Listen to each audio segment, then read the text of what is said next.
नमस्कार दोस्तों, कैसे हैं आप लोग। 14 जनवरी 2022 के daily the Hindu editorial discussion में आपका स्वागत है। अभी एडिटोरियल बिल्कुल ही शाम को आपके पास पहुंच रहा है 8:15 8:30 पे, जबकि सुबह 8:15 8:30 पे पहुंचना चाहिए। तो सॉरी, कभी कभी डिले हो जाता है।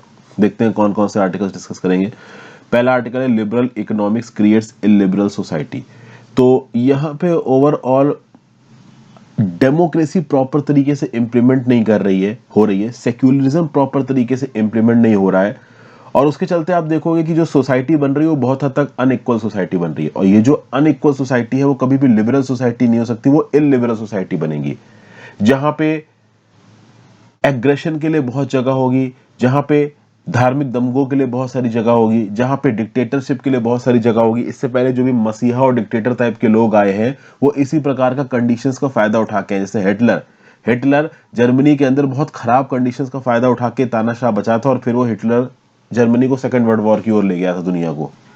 तो एक फिलोसॉफिकल व्यू पॉइंट यहाँ पे दे रहे हैं अरुण मायरा साहब, जिसके बेसिस पे बता रहे हैं कि जो दुनिया है और इंडिया है वो गलत लाइन पे जा रहा है। वो कौन सी गलत लाइन है उसके बारे में यहाँ पे बात करते हैं। नेक्स्ट जो आर्टिकल है वो है स्पेस फॉर ड्रीम्स। अब चूंकि यहाँ पे इसरो के हेड बदल गए हैं, तो क्या नई नई पोटेंशियलिटीज आ रही हैं। ऐसे नहीं कि जो पुराने हेड थे के सिवन साहब वो अच्छे नहीं थे, वो भी बढ़िया थे, लेकिन ठीक है, this is a part and parcel of life. एक इंसान एक ऑर्गेनाइजेशन को लीड करता है, वो कुछ समय तक लीड करता है, फिर कोई दूसरा आता है। तो उसी प्रकार से इसरो का लीडरशिप चेंज हुआ है। अब ये जो इसरो का लीडरशिप चेंज हुआ है, यहाँ पे नए अपॉर्चुनिटीज क्या क्या बन रहे हैं, नई आप कह लो क्या क्या नई इन्वेंशन सामने आ रहे हैं, इसके बारे में कुछ पॉइंट्स बताए गए, इसको देखेंगे। फिर वेलकम प्रोब। सुप्रीम कोर्ट द्वारा इंस्टीट्यूटेड जो प्राइम मिनिस्टर की सिक्योरिटी में लैप्स हुआ था, उसके प्रोब पे यहाँ पे बात की जा रही। देखिए, प्राइम मिनिस्टर की सिक्योरिटी लैप्स वाले इंसिडेंट के ऊपर बहुत पॉलिटिक्स हो रही है इंडिया के अंदर। तो इतनी ज्यादा पॉलिटिक्स होनी भी सही नहीं है, ऐसा यहाँ पे ऑथर बोलने की कोशिश कर रहा है। तो ये देखेंगे। फिर एक आर्टिकल है how will the 5 state elections influence national politics. देखिए, इसमें एक दो पॉइंट जरूर मैं आपके साथ बातचीत कर लूंगा। बहुत ज्यादा डिस्कस करने लायक है नहीं, बहुत ज्यादा बातचीत करने लायक है नहीं, क्योंकि 5 अलग अलग स्टेट्स में क्या पॉलिटिकल मुद्दे बन रहे हैं, किस हद तक बैकवर्ड क्लासेस बीजेपी के अगेंस्ट हो रही हैं, कैसे डिफेक्शंस हो रहे हैं, इन सब चीजों के बारे में बात की गई है।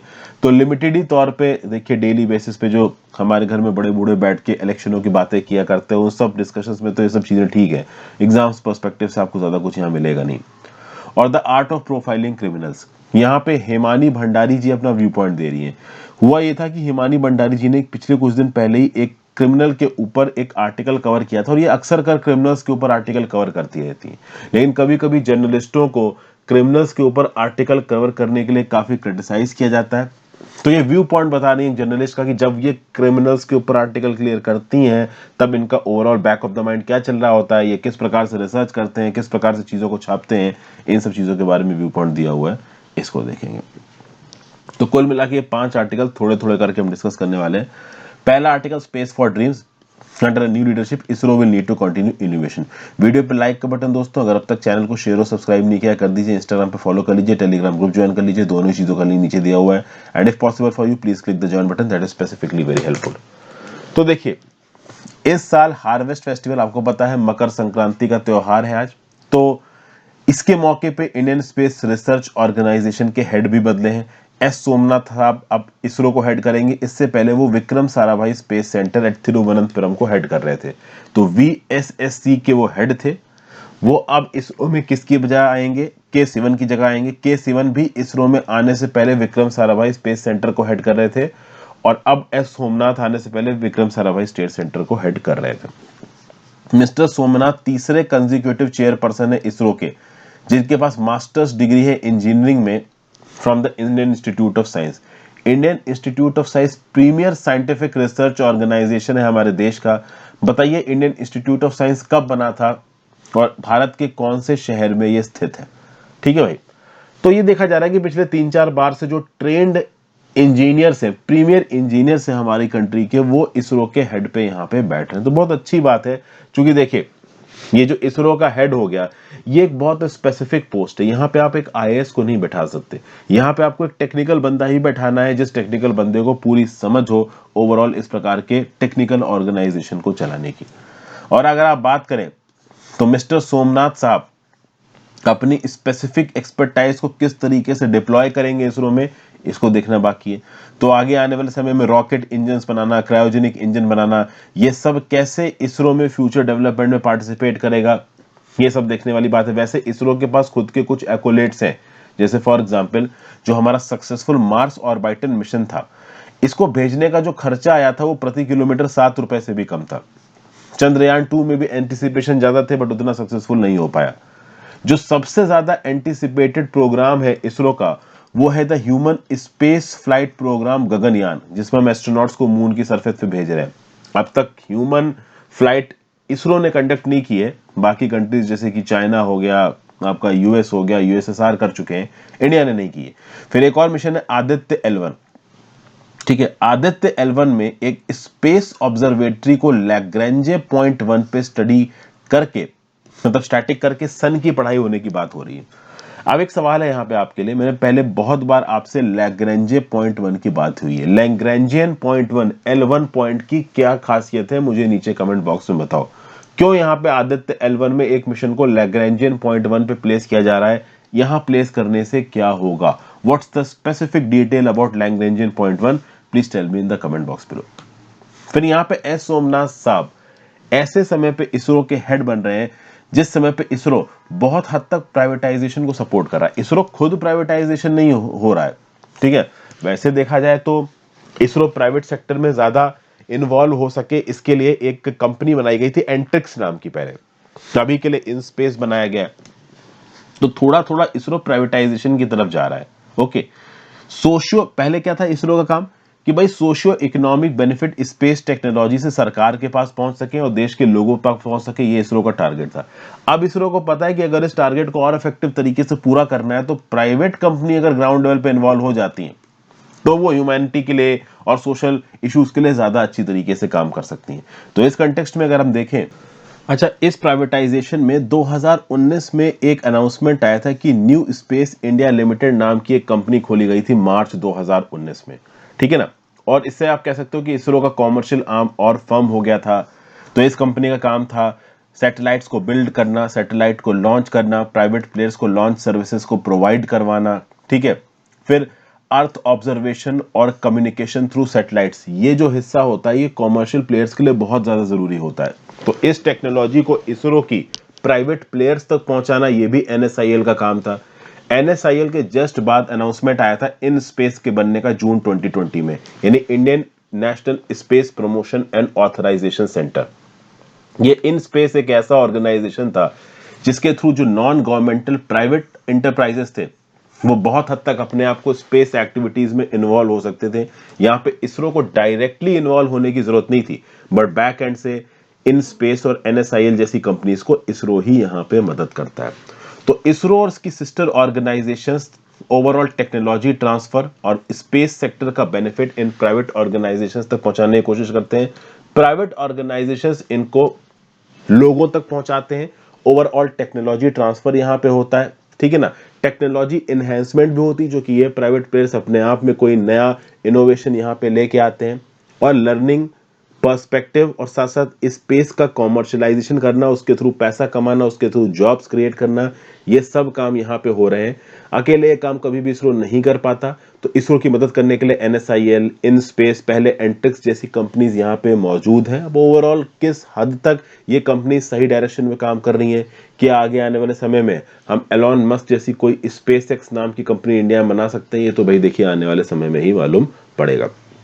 देखिए आगे आने वाले समय में जैसे SpaceX नाम की एलॉन मस्क की कंपनी, इसने सोचा हजारों की तादाद में सैटेलाइट्स लॉन्च करेंगे। तो हमारी जो प्राइवेट कंपनियां हैं इनको भी अपनी सैटेलाइट लॉन्चिंग कैपेबिलिटीज को बढ़ाना पड़ेगा, अर्जेंट मोड में बढ़ाना पड़ेगा और बहुत एफिशिएंटली बढ़ाना पड़ेगा।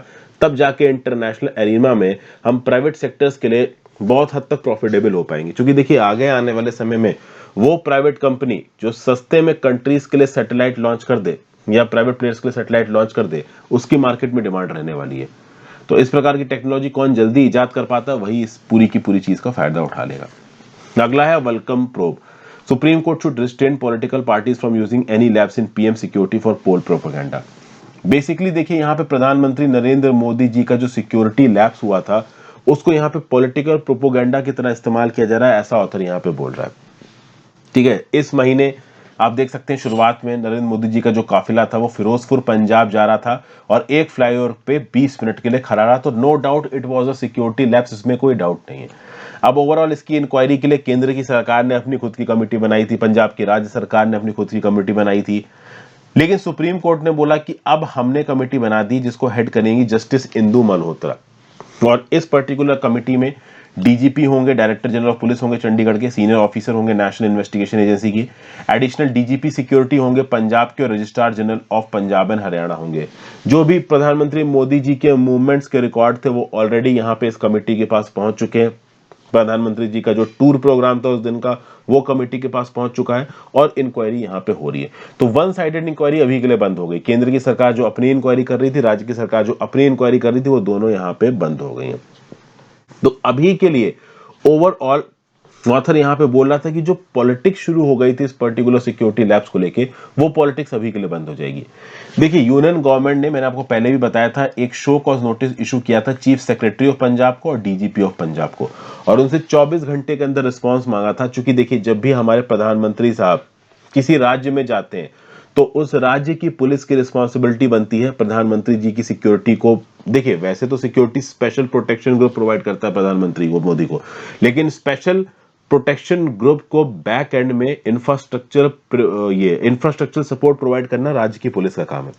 अब राज्य की पुलिस का काम है रोड वगैरह को साफ करवाना, वहां धरना प्रदर्शन होने लगा तो मोदी जी का काफिला एक जगह पे रुक गया। तो कुल मिला के अगर देखा जाए, केंद्र की सरकार ने यहां पे सीधे सीधे शो कॉज नोटिस इशू कर दिए थे।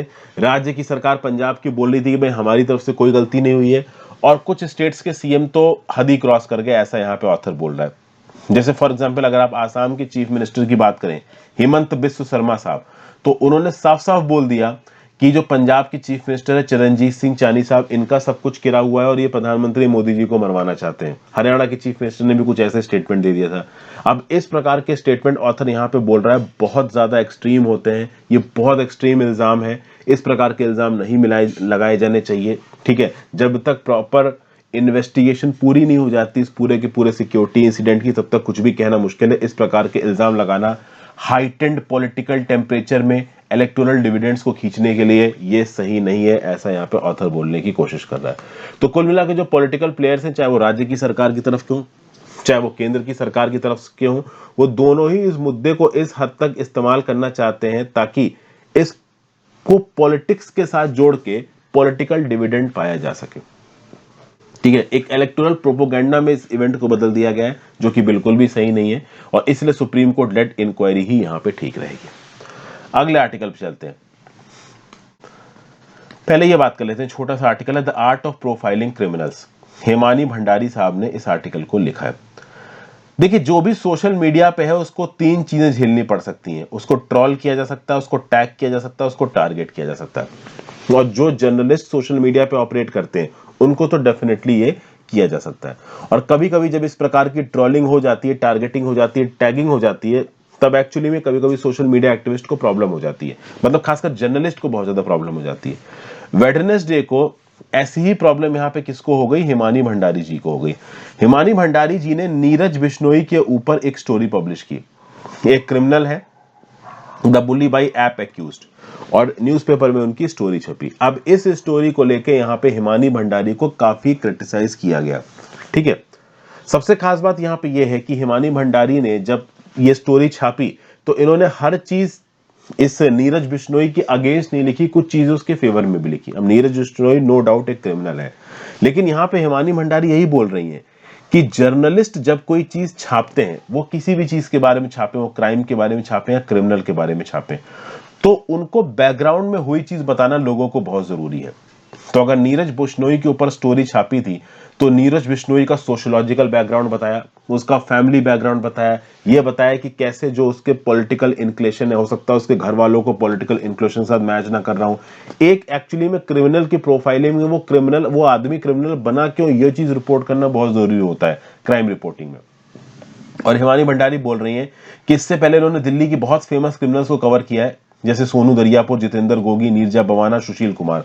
और इन सब केसेस में उन्होंने क्रिमिनल की डिटेल्ड प्रोफाइलिंग की है, दोनों साइड्स को दिखाने की कोशिश की है। अब दोनों साइड्स को दिखाने में कभी कभी जर्नलिस्ट के ऊपर ये इल्जाम लग जाता है कि ये जर्नलिस्ट किसी क्रिमिनल को सपोर्ट कर रहे हैं, किसी क्रिमिनल के फेवर में बात कर रहे हैं। जबकि हिमानी भंडारी यहां पे क्लियर कर रही हैं कि मैं क्रिमिनल के फेवर में बात नहीं कर रही हूं, मैं हर साइड ऑफ द स्टोरी दिखाने की कोशिश कर रही हूं। क्यों उस क्रिमिनल के पॉलिटिकल व्यू पॉइंट कैसे हैं, उस क्रिमिनल के फैमिली मेंबर्स उस क्रिमिनल के बारे में क्या सोचते हैं, वो क्रिमिनल क्रिमिनल क्यों बना, इसको लेके जितने भी वेराइड पर्सपेक्टिव्स हो सकते हैं वो एक जर्नलिस्ट दिखाने की कोशिश करता है।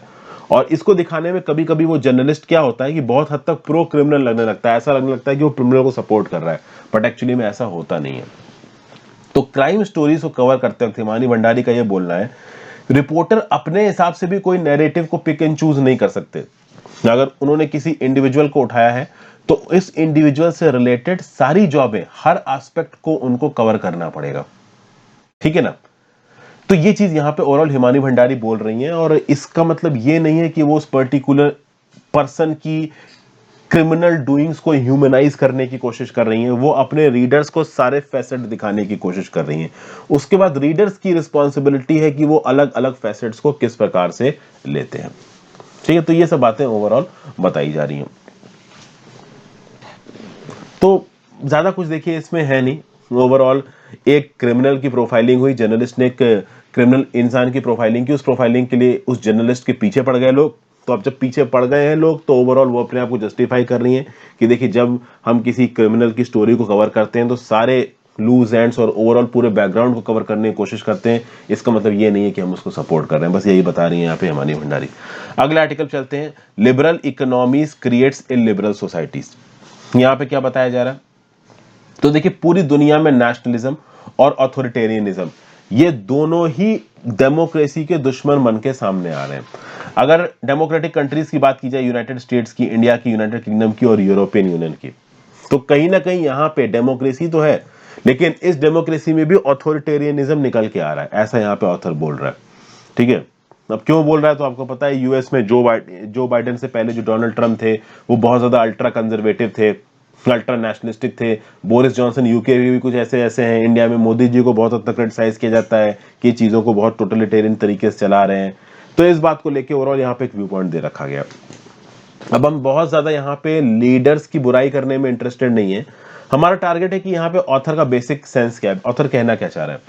ऑथर ये कहना चाह रहा है कि भाई देखिए आजकल की डेट में जो बेसिक तरीके से जो इकोनॉमिक सिस्टम के काम करने का तरीका है वही गड़बड़ा रहा है। क्यों गड़बड़ा रहा है?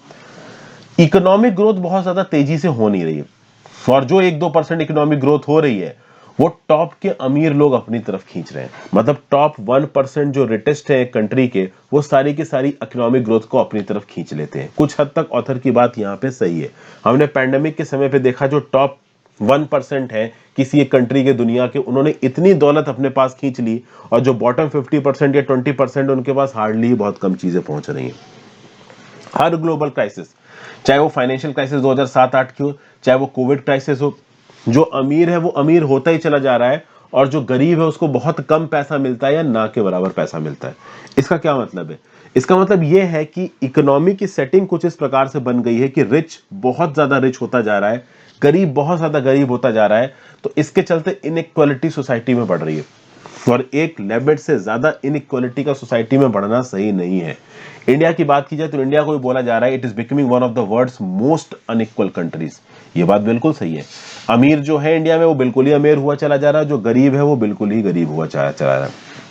अब कोविड-19 क्राइसिस की बात की जाए, अब तक साइंटिस्ट इस बात को जानने में स्ट्रगल कर रहे हैं कि कोविड-19 क्राइसिस कैसे फैला, क्योंकि पिछले 30 सालों से जो भी नेशंस ने डेवलपमेंट किया, ठीक है ना, प्रोग्रेस हासिल की, वो एक झटके में कोविड-19 उड़ा ले गया। और कोविड-19 के साथ साथ एक और ऐसा डिजीज है जो पिछले 30 सालों से फैल रहा है, और वो है weakening of democracy and secularism. Democracy दुनिया में कमजोर पड़ रही है, सेक्युलरिज्म दुनिया में कमजोर पड़ रहा है। ये भी एक बहुत बड़ी बीमारी बताई जा रही है, और इस बीमारी के आप आफ्टर इफेक्ट्स देखोगे तो अथॉरिटेरियनिज्म और फर्जी वाला नेशनलिज्म बहुत ज्यादा फैल रहा है, आइडेंटिटी पॉलिटिक्स बहुत ज्यादा फैल रही है। अगर आप देखो तो अफ्रीका की कितनी ही कंट्रीज में कूप हो गए, तख्ता पलट हो गए, म्यांमार में तख्ता पलट हो गया, कुछ कंट्रीज में परमानेंट तख्ता पलट चल रहा है। इनफैक्ट अगर आप बेलारूस की बात करो जो कि ईस्टर्न यूरोपीय कंट्री, वहां पे एक तरीके की डिक्टेटरशिप चालू है। तो पिछले 30 सालों में डेमोक्रेसी वाला जो सेंटिमेंट है वो पूरे दुनिया में कमजोर पड़ रहा है, ठीक है। सेक्युलरिज्म पूरी दुनिया में कमजोर पड़ रहा है। लोग एक बहुत ताकतवर लीडर की तलाश कर रहे हैं, इसलिए आप देखो तो मिलिट्री कूप्स बहुत हो रहे हैं और नेशनलिज्म और आइडेंटिटी पॉलिटिक्स की तरफ लोग जा रहे हैं। अब एक लिमिट से ज्यादा नेशनलिज्म और आइडेंटिटी पॉलिटिक्स की तरफ अगर आप जाओगे तो सही बात को क्वेश्चन करने वाली जो टेंडेंसी वो कहीं ना कहीं गायब हो जाएगी, और सही बात को क्वेश्चन करने वाली अगर टेंडेंसी गायब हो जाएगी तो फिर आप किसी भी हाल में लिबरल नहीं बचोगे, फिर आप कहीं ना कहीं तानाशाही में एंट्री मार रहे हो, ठीक है। ये सब बातें ओवरऑल यहां पे बताई जा रही हैं। अब और भी बातें की जा रही हैं। Opening national borders to free trade became an ideology in the economics in the last 30 years. पिछले 30 सालों में एक दूसरे के साथ ज्यादा ट्रेड करना, ग्लोबल ट्रेड को ओपन करना, कंट्रीज एक दूसरे को आराम से सामान भेज रही है, लोगों को भेज रही है, इसको एक आइडियोलॉजी समझा गया इकोनॉमिक्स की, ठीक है। लेकिन इस आइडियोलॉजी में भी जो बेनिफिट गया है वो सबसे रिचेस्ट के पास गया है। अच्छा, जब ये रिचेस्ट लोग और रिच हो रहे थे, कैपिटलिज्म को कहीं ना कहीं पूरी दुनिया में प्रमोट किया गया। क्यों प्रमोट किया गया कैपिटलिज्म को? क्योंकि सब लोगों का यह मानना था, इकोनॉमिस्ट का खासकर, कि animal spirits of wealth creation को डैम्पन नहीं करना चाहिए। मतलब वो कैपिटलिस्ट और वो जो ट्रेडर क्लास के लोग हैं, बिजनेसमैन क्लास के लोग हैं, जो टॉप में बैठे हैं देश के, वो वेल्थ को जनरेट कर रहे हैं, इकोनॉमिक अपॉर्चुनिटीज को जनरेट कर रहे हैं, तो उनके ऊपर आप लगाम मत लगाओ। अगर आप उनके ऊपर लगाम लगा दोगे तो लॉन्ग टर्म में इकोनॉमिक ग्रोथ नहीं होगी, और जो बेनिफिट खाने वाला केक है इसका साइज छोटा रह जाएगा। जरूरी यह कि बेनिफिट खाने वाले केक का साइज बड़ा हो। तो अगर एक मेजर साइज या अमीर लोग भी खींच ले जाते हैं तो कुछ चीजें तो गरीबों के पास, मिडिल क्लास के पास पहुंचेंगी, बट एक्चुअली में ऐसा हो नहीं रहा है। जैसे जैसे केक बड़ा हो रहा है बेनिफिट्स का, इस केक को खाने वाला जो प्रोपोर्शन है वो भी रिच लोग ज्यादा अपनी तरफ खींच रहे हैं।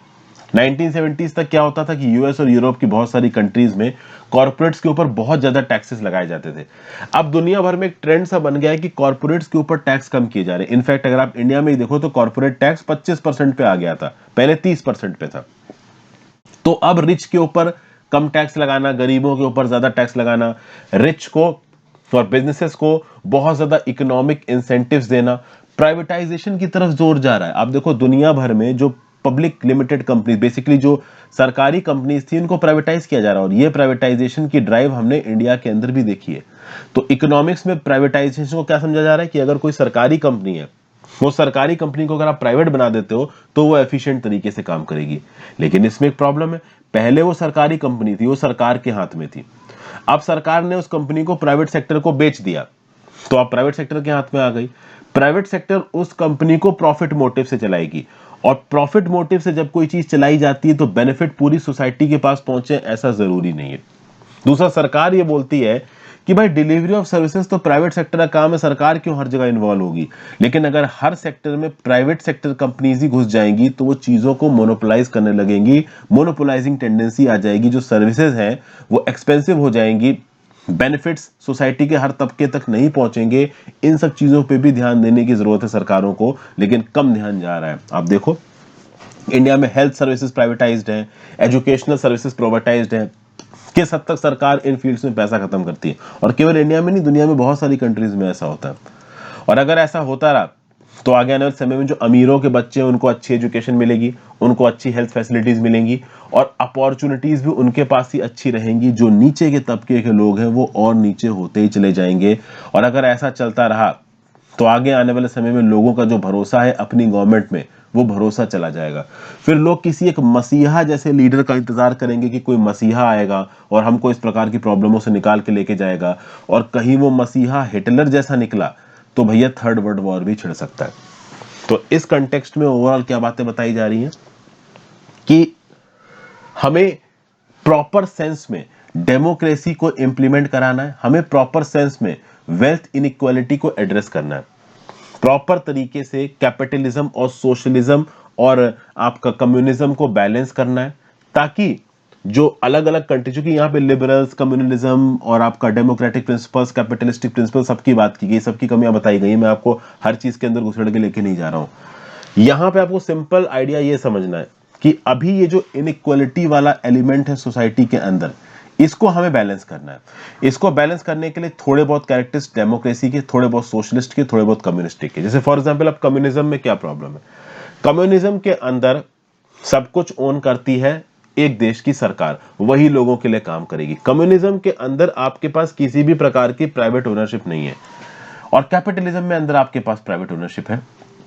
अब कुछ हद तक प्रॉपर्टी की प्राइवेट ओनरशिप जरूरी है, क्योंकि अगर मान लो मेरे और आपके जैसे इंसान को मेहनत करनी है तो हम मेहनत करेंगे अपने पर्सनल बेनिफिट के लिए। तो पर्सनल बेनिफिट जैसे सारे फैसेट्स ही आप हटा दोगे तो फिर कौन ही मेहनत करेगा। तो जरूरी ये भी है कि हम बिल्कुल ही कैपिटलिज्म की तरफ ना जाके बिल्कुल ही कम्युनिज्म की तरफ भी ना चले जाए। There should be a judicious mixture of socialism, communism and capitalism, जिसमें एक इंडिविजुअल को इनफ अमाउंट ऑफ अपॉर्चुनिटीज मिले कि वो अपने टैलेंट का इस्तेमाल करके सेल्फ प्रोग्रेस करे। जब वो सेल्फ प्रोग्रेस करेगा तो डेफिनेटली कंट्री की भी प्रोग्रेस होगी। लेकिन इस सेल्फ प्रोग्रेस करने के चलते में कुछ लोग जरूरत से ज्यादा रिसोर्सेज को अपने हाथ में ना ले जाएं, कि पता चला हैंडफुल कॉर्पोरेट्स हैं, उन्होंने सारे के सारे रिसोर्सेज अपने हाथ में ले दिए, आम आदमी वही दिहाड़ी मजदूरी पे 200 रुपए दिन में काम कर रहा है, तो वो चीज भी सही नहीं है, क्योंकि वो लॉन्ग टर्म में स्ट्राइफ और सोशल इनइक्वालिटी लेके आएगी। तो ये सब बातें ओवरऑल यहाँ पे बताई जा रही हैं। हमें जरूरत है गांधीयन डेमोक्रेटिक सोशलिज्म की, जिसमें इकोनॉमिक एंटरप्राइजेस भी अपना व्यू पॉइंट प्ले करें। गांधी जी की डेमोक्रेसी में इकोनॉमिक एंटरप्राइजेस के लिए ज्यादा जगह नहीं थी, वो इंडस्ट्रियलाइजेशन, मशीनरी और over modern means of factories इन सबके अगेंस्ट थे। लेकिन हमें चाहिए गांधीयन डेमोक्रेटिक सोशलिज्म, और उसके साथ साथ डेवलपिंग इकोनॉमिक एंटरप्राइज भी चाहिए। इन दोनों का हमको एक जुडिशियस मिक्सचर चाहिए, ताकि ओवरऑल कैपिटलिज्म और कम्युनिज्म और सोशलिज्म का एक जुडिशियल मिक्स हम लेके आ सकें, जो कि ओवरऑल सोसाइटी के बेनिफिट के लिए काम करे। बस यही बताया गया यहाँ पे, कम शब्दों में मैंने आपको आर्टिकल का सार समझा दिया।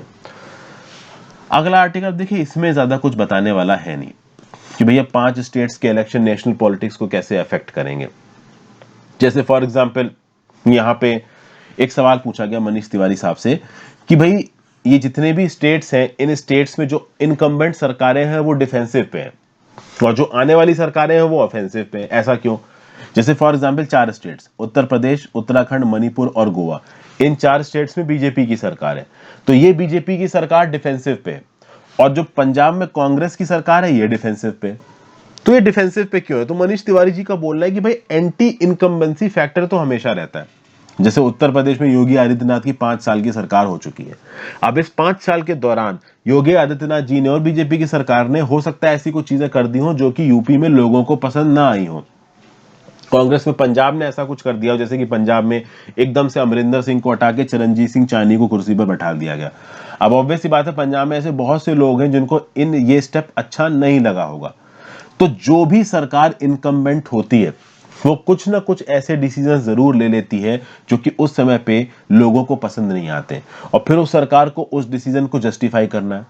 प्लस जो सरकार ऑलरेडी ताकत में है वो एम्बिशियस भी है, उसको फिर से इलेक्शन जीतना है। जो उसके पॉलिटी वर्क, उसके जो कार्यकर्ता हैं, जो पॉलिटिकल पार्टी के वर्कर्स हैं, वो बहुत ज्यादा एम्बिशियस है, वो भी ग्राउंड लेवल पे जिताने के लिए काम कर रहे हैं। लेकिन अगर आप उत्तर प्रदेश की बात करो तो उत्तर प्रदेश में ब्राह्मण्स भी बीजेपी से नाराज चल रहे हैं, बहुत सारे ओबीसी लीडर्स बीजेपी से नाराज चल रहे हैं, वो छोड़ के जा रहे हैं बीजेपी पॉलिटिकल पार्टी को। गोवा में भी हमने देखा कि बीजेपी पॉलिटिकल पार्टी को लीडर्स छोड़ रहे हैं। अभी के लिए जितनी भी जगहों पे बीजेपी ताकत में सबसे जगह ज्यादा अगर वो कहीं स्टेबल लग रही है तो मणिपुर में स्टेबल लग रही है।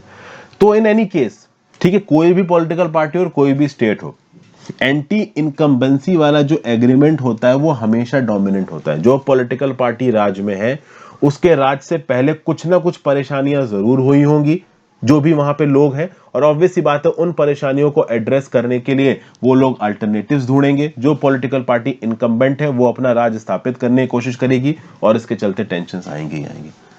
फिर यह सिटीजनशिप लॉ को लेके क्या हो गया, योगी आदित्यनाथ जी की गवर्नमेंट में हिंदुत्व के एजेंट सही रहा या गलत रहा, इमोटिव फ्लेवर, तो इस प्रकार की बातें ओवरऑल यहाँ पे की गई हैं। ये प्रॉपर देखिए इलेक्शन वाला डिस्कशन है। अब इसमें उसको मजा आएगा जो इलेक्शन की, जैसे कि फॉर एग्जांपल अगर आप किसी ऐसे स्टेट के, उत्तराखंड के हो या मणिपुर के हो या गोवा के हो या आप कह लो यूपी के हो या पंजाब के हो, तो आपको हो सकता है इस प्रकार के टॉपिक्स थोड़ा इंटरेस्ट करें। क्यों इंटरेस्ट करें? जो कि आपके स्टेट में इलेक्शंस हो रहे हैं, कहीं ना कहीं आपके घर में बातचीत होती होगी, आपके दोस्तों से बातचीत होगी, आपके फ्रेंड्स और आपके जो फादर वगैरह के कलीग्स होंगे उनकी आप बातचीत सुनते रहते होंगे। तो मजे वाला टॉपिक इस समय पे ज्यादा है। इस समय इस तरीके की बातें इस समय पे न्यूज़पेपर के जो स्टूडियोज होते हैं वहां बड़े सारे एक्सपर्ट्स भी बैठ के कर रहे हैं। एग्जाम्स पर्सपेक्टिव से तो देखिए मैं बहुत ज्यादा कुछ बोलूंगा नहीं।